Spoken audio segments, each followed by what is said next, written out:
আসসালামু আলাইকুম। Basic YouTube চ্যানেলে আপনাদের সবাইকে স্বাগত। আশা করি সবাই ভালো আছেন। মাইক্রোসফট এক্সেলের আজকের ফর্মুলা ক্লাসে আমরা দেখব কিভাবে সাম প্রোডাক্ট ফর্মুলা ব্যবহার করা হয়। আমরা জানি সাম এবং প্রোডাক্টের জন্য আলাদা আলাদা ফর্মুলা আছে, বাট সাম প্রোডাক্ট ফর্মুলা আমরা একসাথে কিভাবে ব্যবহার করতে পারি সেটা আজকের ক্লাস আমরা দেখব। সাম প্রোডাক্ট ফর্মুলা ব্যবহার করে আমরা অনেক মিনিটের কাজ বা ঘন্টার কাজ খুব কয়েক সেকেন্ডের মধ্যে আমরা করে নিতে পারি। সাম প্রোডাক্ট ফর্মুলাটি খুবই ইউজফুল একটি ফর্মুলা। আমরা প্রথমে ভেঙে দেখাই যে সাম এবং প্রোডাক্ট ফর্মুলাটা কিভাবে কাজ করে, দেন আমরা সাম প্রোডাক্ট একসাথে দেখবো যে এটা কিভাবে কাজ করে। তো প্রথমে আমি প্রোডাক্ট দিয়ে শুরু করি। আমরা যদি যেমন এখানে আমার আছে কি একটা সিরিয়াল নাম্বার আছে, নাম আছে, এরিয়া আছে, তারপর এখানে পয়েন্ট টেবিল 1 এবং পয়েন্ট টেবিল 2 দেওয়া আছে। তো নাম এবং এরিয়া ভিত্তিক আমি এখান থেকে কি করব, সুলতানের পয়েন্ট টেবিল 1 এবং 2 এই দুইটাকে আমি গুণ করব।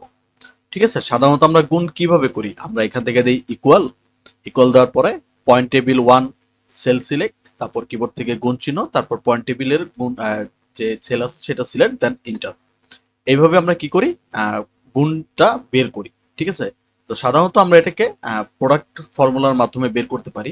আমরা যদি দেই ইকুয়াল পি আর ও, ঠিক আছে, প্রোডাক্টের ফর্মুলা দিয়ে আমরা এটাকে বের করতে পারি। দেন নাম্বার চাইছে, এই নাম্বার বা এই দুইটাকে আমরা সিলেকশন করে একসাথে সিলেকশন করে ব্র্যাকেট ক্লোজ করে আমরা ইন্টারফেস করলো, আমার 5 12 60 এখানে বের হয়ে যাবে। আমি যদি এখান থেকে ড্রপ ডাউন করে দিই, অটোমেটিক ভাবে আমার এখানে যার যার আছে বা যার যার যে অ্যান্সারটা আছে সেটা বের হয়ে যাবে। তো এটা হচ্ছে আমরা প্রোডাক্টের ফর্মুলা ইউজ করতে পারি। এখন আমরা যদি সামের ফর্মুলা ইউজ করি, যে এই সবগুলোর কি যোগফলের বের করার জন্য আমরা কি করতে পারি, বা সমষ্টি বের করার জন্য আমরা এখান থেকে সাম ইউজ করতে পারি। যে আমরা দিব, আমি এখানে লিখে দিই টোটাল। তো এই টোটালটা বের করার জন্য আমরা কি করতে পারি, ইকুয়াল SUM, সাম। সাম দিয়ে আমরা কি করি, ফার্স্ট ব্র্যাকেট, দেন সবগুলোকে সিলেকশন করে ব্র্যাকেটটাকে ক্লোজ করে আমরা এন্টার করি। তাহলে এখানে আমাদের কি হয়, আমাদের যে সামটা আছে সেটা বের হয়ে যায়। বাট আমরা যদি চাই এটাকে, এই যে এত প্রসেস করলাম, প্রথমে কি করলাম, আমরা প্রোডাক্টের ফর্মুলা বা গুণ করে আমরা এই অ্যান্সারটা বের করলাম। এই অ্যান্সারটা বের করার পর আবার এই সবগুলোর সমষ্টি বের করার জন্য আমরা আবার এখানে সাম ফর্মুলা দিয়ে টোটাল বের করলাম। বাট আমরা চাইলে সাম প্রোডাক্টের ফর্মুলা খুব সহজে এখান থেকে ইউজ করতে পারি। যেমন আমি এখন এখানে কি এত এগুলো বের করলাম, দেন আমি কি করলাম, আবার সাম করে এটা বের করলাম। তো আমি এখন দেখাবো যে সাম ফর্মুলা বা সাম প্রোডাক্ট ফর্মুলাটা ব্যবহার করে কিভাবে এটাকে আমি এক চান্সে বের করতে চাই বা পারি। তো আমরা দিব ইকুয়াল, দেন এখান থেকে আমরা লিখবো সাম প্রোডাক্ট। সাম প্রোডাক্ট লেখার পর আমরা কি করব, অ্যারে 1, অ্যারে 2 এবং অ্যারে 3 দেওয়া আছে। তো অ্যারে 1 আমি এখান থেকে পয়েন্ট টেবিল 1 কে সিলেক্ট করলাম, তারপর দিলাম কমা, তারপরে অ্যারে 2, অ্যারে 2 কে আমরা পয়েন্ট টেবিল 2 দিলাম। দেন অ্যারে 3 যদি আরো থাকে তাহলে সেই ক্ষেত্রে আরো দিয়ে দিবেন, যেহেতু আমার আর নেই আমরা ব্র্যাকেটটাকে ক্লোজ করে ইন্টারপেস করব। ইন্টারপেস করলেও দেখবেন ঠিক একই অ্যান্সারটা বের হয়েছে। ঠিক আছে, 2288, 2288।